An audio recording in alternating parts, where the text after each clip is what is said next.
নমস্কার। অপুর পাঁচালীর একটি নতুন অধ্যায়ে আপনাদের সবাইকে স্বাগত। এবছর আমি ভেবেছিলাম যে বাংলা নববর্ষ অর্থাৎ পয়লা বৈশাখ শুরু হবার আগে আমাদের বাড়িতে এবং আমাদের গ্রামে কী রকম নিয়মকানুন, পূজা এবং আচার পালিত হয় সেগুলো আপনাদের সামনে তুলে ধরব। প্রত্যেক বাঙালি পরিবারে দুর্গাপুজো এবং নববর্ষ শুরু হবার আগে বাড়িঘরের পরিবেশটা একটু অন্যরকমই হয়, আর আমাদেরও তাই ছিল। পয়লা বৈশাখ শুরু হবার কিছুদিন আগে থেকেই আমাদের ঘরদোর পরিষ্কার করা শুরু হয়ে গিয়েছিল। ঘরের প্রত্যেকটি জিনিস পরিষ্কার পরিচ্ছন্ন করে, জামা কাপড় সব পরিষ্কার করে আমরা নতুন বছর উদযাপন করে থাকি। এছাড়া পয়লা বৈশাখ শুরু হবার আগে আমাদের আরও একটি উৎসব তো রয়েছেই, গাজন উৎসব। আর এই গাজন উৎসব আমাদের গ্রামে কিভাবে পালিত হয় সেটি আপনাদের দেখাবো আজকের এই ভিডিওটিতে।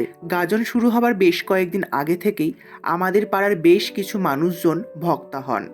তারা এই সময় নিরামিষ আহার গ্রহণ করেন, সারাটা দিনে একবেলা ভোজন করেন এবং বাড়ি বাড়ি গিয়ে শিবের নাম গান করেন। আর প্রত্যেকবারের মতো এবছরও তারা এসেছিলেন আমাদের বাড়িতে।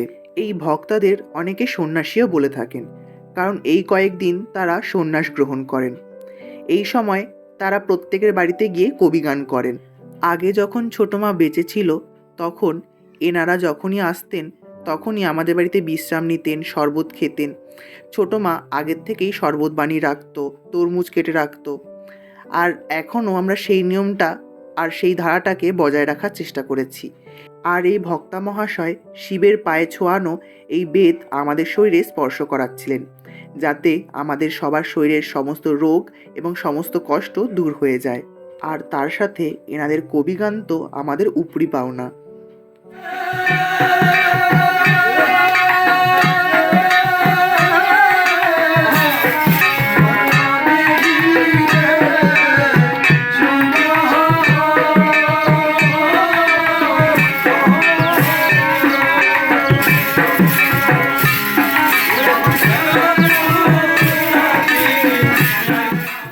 আর এরপরই আমি চলে গিয়েছিলাম মেহুলিদির বাড়িতে, কেননা পয়লা বৈশাখ এবং পয়লা বৈশাখের আগের দিন আমাদের দুটি প্রোগ্রাম রয়েছে, তারই রিহার্সেল দেওয়ার জন্য। আর আজ পুষ্পিতাদির জন্মদিন, তাই আমরা প্রত্যেকেই পুষ্পিতাদিকে একটু শুভেচ্ছা জানাচ্ছিলাম। আর এরপর রিহার্সেল হয়ে যাওয়ার পর আমাদের প্রত্যেকের কিভাবে চুল বাঁধা হবে, কিভাবে শাড়ি পরা হবে, সেই সব নিয়ে এখানে আলোচনা চলছিল।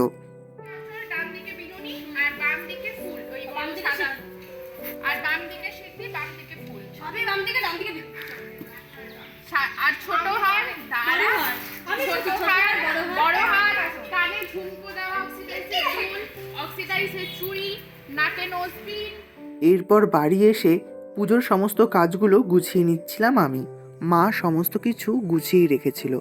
রিহার্সাল থেকে বাড়ি ফিরে স্নান সেরে আমি বসে পড়েছিলাম বাকি কাজগুলো করতে। আর এখানে আমাদের বাড়ির মহাদেবকেও আমি বসিয়ে দিয়েছি, আর নারায়ণের ভোগ সেবাও হয়ে গিয়েছে। এদিকে মা সাবু ভিজিয়ে দিয়েছিল অনেকক্ষণ আগেই, আর এখানে অনেকগুলো আকন্দ ফুল তুলে এনেছিল মা মালা গাঁথার জন্য। আর বাকি ফল, বেলপাতা সব তো রয়েছেই। আর এই দেখুন, পয়লা বৈশাখে পরার জন্য রাধাকৃষ্ণ, গোপাল এবং মাধবের জন্য আমি সুন্দর কয়েকটি জামা কিনে এনেছিলাম, এবং গোপাল, রাধাকৃষ্ণ এবং মাধবের জামাগুলোর সব রং আমি এক রাখার চেষ্টা করেছিলাম এবছরের। এছাড়া আমাদের গুরুদেবের জন্য সিংহাসনে বসার আসন, এগুলো সব কিনে এনেছিলাম নাচের রিহার্সেলের পর। আর প্রতি বছর আমাদের বাড়িতে বেণী মাধব শীলের ফুল পঞ্জিকা তো আসবেই। পয়লা বৈশাখের আগেই দোকান থেকে কিনে আনা হয় এই পঞ্জিকা। আর এই পঞ্জিকা পাওয়ার পরই প্রথমেই আমি দেখি যে কী কী ছবি দেওয়া হয়েছে। প্রথমে রয়েছে মা দুর্গার ছবি। আগে অনেক ছবি থাকতো পঞ্জিকাগুলিতে, এখন ছবি বেশি থাকে না। যাই হোক, এরপর আমি দেখে নিচ্ছিলাম যে এবছরের লক্ষ্মী পূজা, দুর্গা পুজো, জগদ্ধাত্রী পুজো, কালী পুজো, এগুলো সব কোন কোন দিন এবং কোন কোন তিথি নক্ষত্রে পড়েছে। আর পঞ্জিকা আসলে এগুলো দেখাই আমার প্রথম কাজ। খুব ভালো লাগে, ছোটবেলা থেকে এগুলো দেখেই আমি বড় হয়েছি। এরপর আমি বসে পড়েছিলাম ডালা সাজাতে, আর এখানে মা মালা গাঁথছিল, কারণ এরপরই মা জল ঢালতে আমাদের পাড়ার শিব মন্দিরটিতে যাবে। আর আমারও মহাদেবের মাথায় জল ঢালা হয়ে গিয়েছে, তাও আপনাদের মঙ্গল কামনায় একবার জল আমিও ঢেলে নিলাম। বাবা ভোলানাথ আপনাদের সবার মঙ্গল করুক এই কামনা করি। এরপর যখন আমি বেলপাতা দিচ্ছিলাম, মালা পরাচ্ছিলাম, সব ভিডিওগুলো আমার মা করে দিয়েছিল।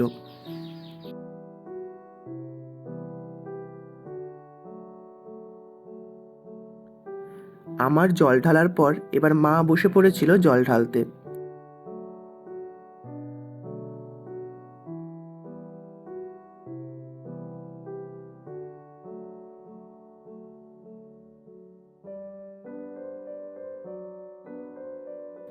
আর বাড়িতে জল ঢেলেই আমরা বেরিয়ে পড়েছিলাম আমাদের পাড়ার শিব মন্দিরে যাওয়ার জন্য।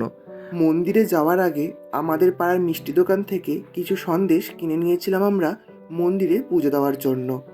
সন্দেশ নিয়ে আমরা পৌঁছে গিয়েছিলাম পাড়ার মন্দিরটিতে। এখন ঘড়িতে সময় দুপুর 2:30।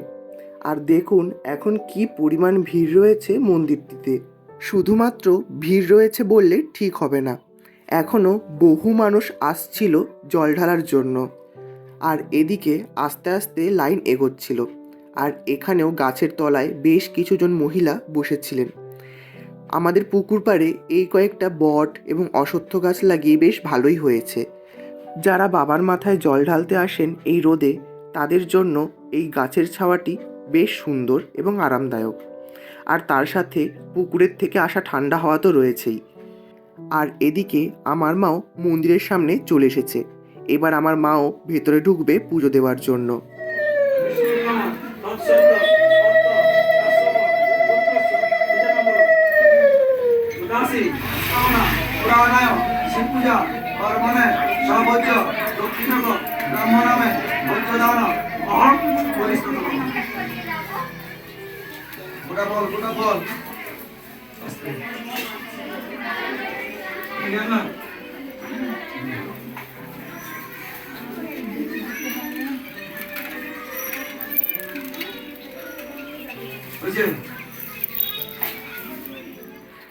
আমাদের পাড়ার ঢোকার মুখেই রয়েছে এই মন্দির দুটি। শুধুমাত্র বাবার মন্দির নয়, পাশেই রয়েছে মায়ের মন্দিরও। প্রত্যেক সোমবার যেমন ভক্তরা বাবার মাথায় জল ঢালতে আসে, তেমনি প্রত্যেক অমাবস্যায় এখানে পুজো হয়। আমাদের এই মন্দিরটি বেশ পুরনো। আর এই পুকুরটি তো আপনারা চেনেনই। আগের বছর মহালয়ার দিন আমার মামারা তর্পণ করতে এসেছিল এই পুকুরটিতেই।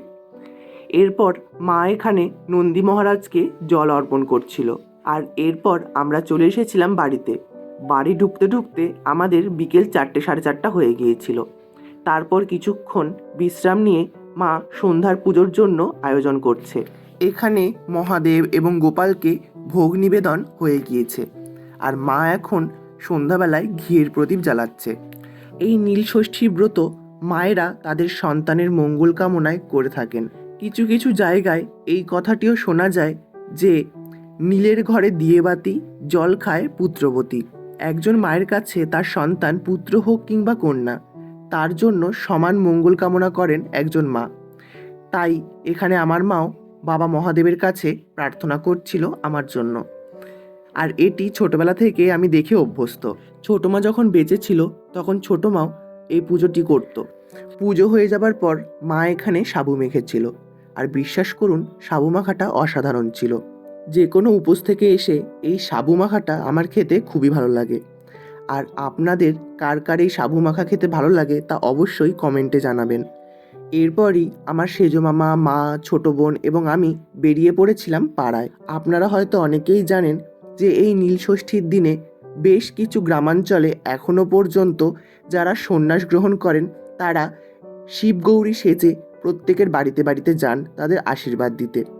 আর এটি আমাদের পাড়ায় প্রত্যেক বছরই অনুষ্ঠিত হয়ে থাকে।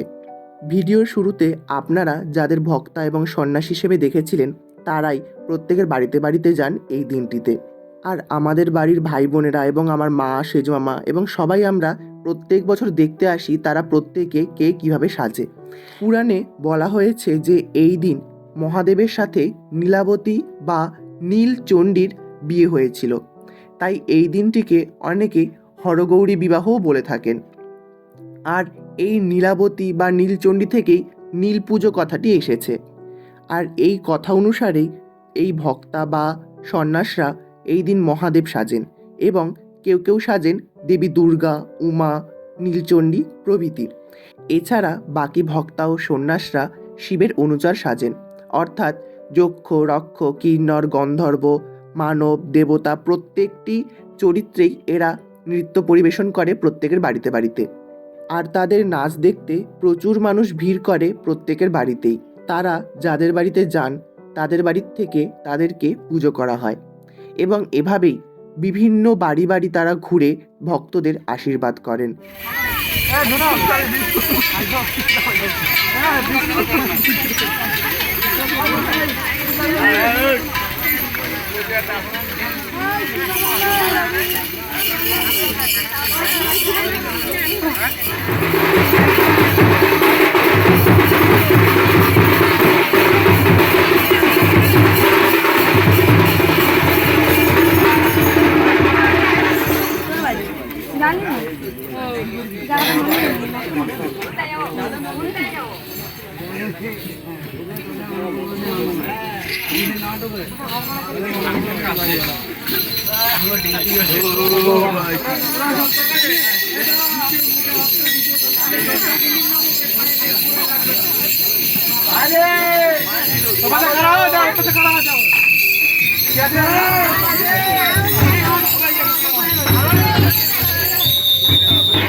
নীল পুজোর পরের দিন অর্থাৎ চৈত্র সংক্রান্তির দিন সকালবেলায় আমাদের বাড়িতে প্রচুর কাজ থাকে।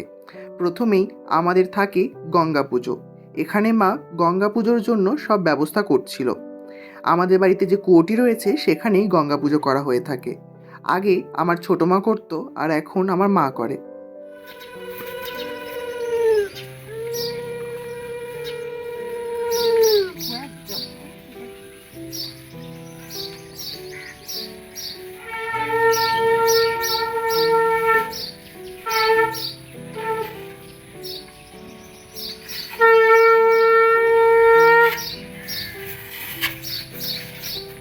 কালকে যে বর্মা বম্মা না না বোমা এই সব বই বোধহয় তাই না।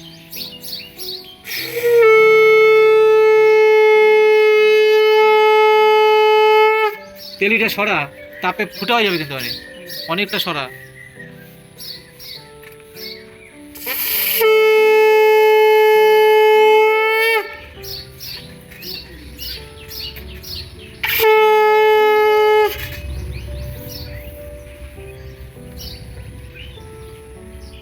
সিন্ধুতে শেষ আমি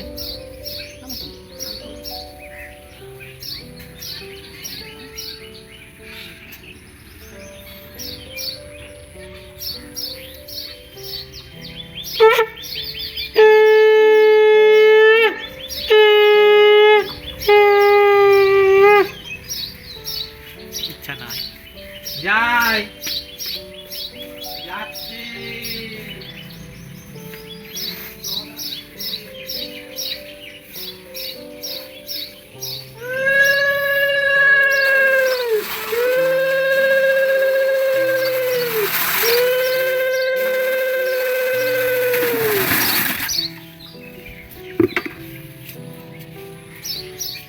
গঙ্গা পুজোর পর শুরু হয় ঘরে চৈত্র সংক্রান্তির পুজো। আর এই পুজোর মূল উপকরণটি হলো ছাতু। ছাতু, চিড়ে, খই, নারকেল, গুড় দিয়ে এখানে ভগবানকে ভোগ নিবেদন করা হয়ে থাকে। ছোট মা একটা কথা বলতো, শত্রুর মুখে দিয়া ছাই, ছাতু উড়াইয়া ঘরে যাই। ছোট মা বলতো আগে যখন ছোট মারা বাংলাদেশে থাকতো তখন দুপুরবেলায় কুলোতে ছাতু ওড়াতে ওড়াতে ছোট মারা এই ছড়াটি বা প্রবাদটি পড়তো। এটি কোনো প্রবাদ বা ছড়া নয়, এর সাথে রয়েছে ঋতু পরিবর্তনের একটি বিশেষ পথ্য। ছোটমা বলতো যারা এই গরমকালে রৌদ্রের প্রখর তাপে বাইরে কাজে যেত তাদের পক্ষে ছাতু ছিল একটি খুব ভালো পথ্য এবং খাবার। এই ছাতুই কিন্তু সেই সমস্ত মানুষদের তীব্র গরমের হাত থেকে বাঁচাতো, যা এক প্রকার গরমের মুখে ছাই মারার মতো। এবং তার সাথে আমের টক ও নিমের তেতো তো আছেই। আর এই প্রসাদ খেয়ে আমি রেডি হয়ে বেরিয়ে পড়েছিলাম আজকে আমাদের অনুষ্ঠানটির জন্য। ভিডিওর শুরুর দিকে তো আমি বলেইছিলাম যে আজকে রয়েছে আমাদের একটি অনুষ্ঠান, তাই আমি বাড়ি থেকে রেডি হয়ে বেরিয়ে পড়েছি এখন অনুষ্ঠানটিতে যাওয়ার জন্য। আর কিছুক্ষণের মধ্যে আমি পৌঁছে গেলাম মেদিনীপুর জেলা পরিষদ হলে, যেখানে আজকে আমাদের অনুষ্ঠানটি অনুষ্ঠিত হবে। তো চলুন এবার ভেতরে যাওয়া যাক। আর আমার পৌঁছানোর আগে অনেকেই এখানে পৌঁছে গিয়েছিল, সাথে মেহুলি দিও। আর এখানে আমি ঢুকতে না ঢুকতেই সবাই একটু পোজ দিয়ে দিল আমার ক্যামেরার সামনে। আর এখানে শুরু হলো মেহুলিদির একটা ফেভারিট পোজের ছবি তোলা। ছবি তোলা কম, ভিডিও তোলা বলা যেতে পারে। ডাকছে তো এই করে।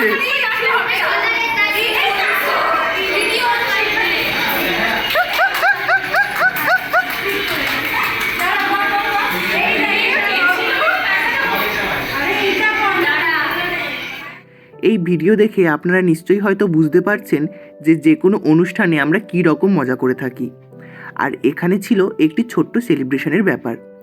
আগের দিন ছিল পুষ্পিতাদির জন্মদিন, আর ও সেদিন হচ্ছে উপোস করেছিল, তাই সেই দিন আমরা কোনো সেলিব্রেট করতে পারিনি। আমরা ভেবেছিলাম যে অনুষ্ঠানের দিনই ওর জন্মদিন সেলিব্রেট করব আমরা। আর সেই মতোই আমরা একটি ছোট্ট কেক নিয়ে এসেছিলাম। আর এটি দেখে পুষ্পিতাদি তো সত্যিই খুব অবাক হয়ে গিয়েছিল।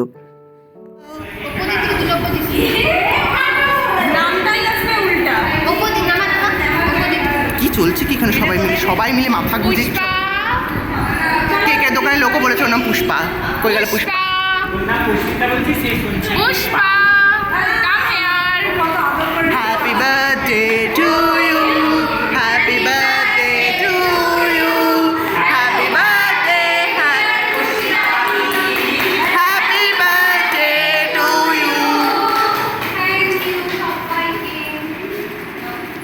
মোমবাতি নেই, এমনি আমরা জ্বলন্ত প্রদীপ এমনি জ্বলে দিচ্ছি। তো কি লেখা উচিত ছিল বলো? চলো কেক কাটো, কেক কাটো।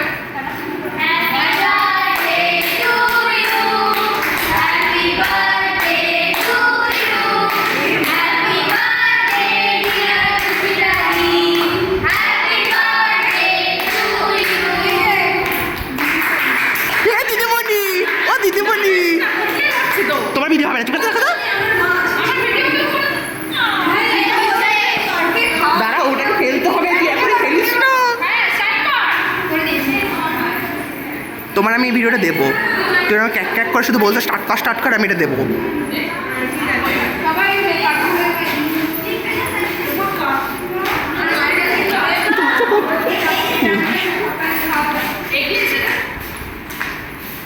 না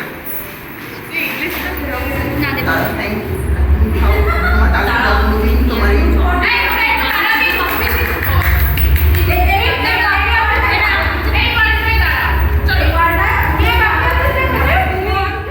এরপরই শুরু হয়ে গিয়েছিল অনুষ্ঠানটি। প্রথমেই সবাইকে স্বাগত ভাষণের মাধ্যমে শুভেচ্ছা বার্তা জানানো হচ্ছিল, আর এরপরই ছিল অতিথিবরণ এবং আমাদের অনুষ্ঠানটি। এবং আমাদের মধ্যে আছেন টলিউড ইন্ডাস্ট্রির বর্ষিয়ান অভিনেতা অভিক ভট্টাচার্য। ওনাদের দিয়ে আমরা জল সিঞ্চনের মাধ্যমে, কারণ এখন এটা খুবই দরকারি,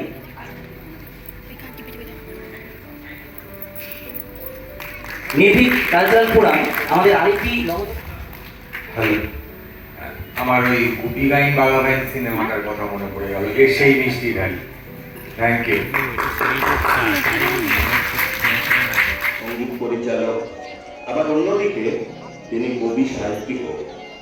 সঙ্গীত জগতের এমন বহুমুখী প্রতিভাকে তার জন্ম শতবর্ষে শ্রদ্ধা জানিয়ে আমাদের পরবর্তী নিবেদন করণীয় সলিল।